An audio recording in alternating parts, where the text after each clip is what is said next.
చెప్తున్నా వాళ్ళు తీసుకున్న ఈ మంచి కార్యక్రమానికి ఇలా పిలిపించినందుకు ప్రత్యేక జనాలకు ఒక సేవ చేసే కార్యక్రమాన్ని పెట్టినందుకు వాళ్ళకి మనస్ఫూర్తిగా స్పందిస్తూ నాకు ఇక్కడ ఉన్న బెల్లంపల్లి సోదరులందరూ 1,73,000 మంది మొన్న ఎలక్షన్లో నాకు గెలిపించిన ఆశీర్వాదాన్ని కాపాడుకునే బాధ్యత నా మీద ఉన్నది.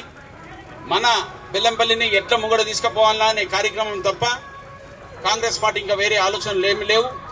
మీకు ఈ 10 ఏళ్ల సంది ఉన్న ఏడేసిన గొంగడాడు ఉన్నది, దాని పనిచేయనికి ఒక కార్యక్రమాన్ని ప్రత్యేకంగా పెట్టుకున్నా. నేను గెలిచిన 3 రోజులకే మన బెల్లంపల్లికి హైవే మీద రోడ్ వేయించిన ఘనత మీ అందరికీ తెలిసిన విషయమే. ఇదే కాక మన బెల్లంపల్లి టౌన్లో మురికి వాగులు ఉన్న మున్సిపాలిటీలలో ఏమేమి ఇష్యూస్ ఉన్నాయో ఈ కోడ్ వచ్చినందుకు నేనేం పనిచేసే కష్టమవుతుంది. ఈ కష్టాన్ని దూరం చేయడానికే జూన్ 15 తర్వాత ప్రత్యేకంగా మన మున్సిపాలిటీ వాళ్ళతో మాట్లాడి మనం ఎట్లా ప్రోగ్రెస్ చేసుకోవాలో అనే కార్యక్రమాన్ని ప్రత్యేకంగా టేకప్ చేసిన. మీరు దయచేసి కొంచెం ఆగండి, ఒక్క ఓపిక పెట్టుకొని నాకు 15 జూన్ తర్వాత మన బెల్లంపల్లిని ఎట్లా అభివృద్ధి చేయాలనే కార్యక్రమం మీదనే ప్రత్యేకంగా కాన్సన్ట్రేట్ చేసి ఇక్కడ ఇంకొక కార్యక్రమాన్ని పెడుతున్న సోదరులారా, ఆడ నుంచి వచ్చే నీళ్లను ఆపి మన గోదావరి నుంచి తీసుకొచ్చే నీళ్ల కార్యక్రమాన్ని కూడా ప్రపోజల్ తయారు చేస్తున్నాం మన మొత్తం బెల్లంపల్లిలో. ఇది కీలకమైన సమస్య.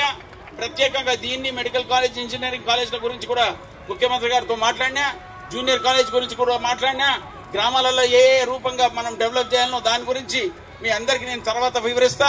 ఈ రోజు ఈ కార్యక్రమానికి వచ్చినందుకు పేరున ప్రత్యేకంగా మన లేబర్ సోదరులకు నా తరఫు నుంచి ధన్యవాదాలు చెప్తున్నా.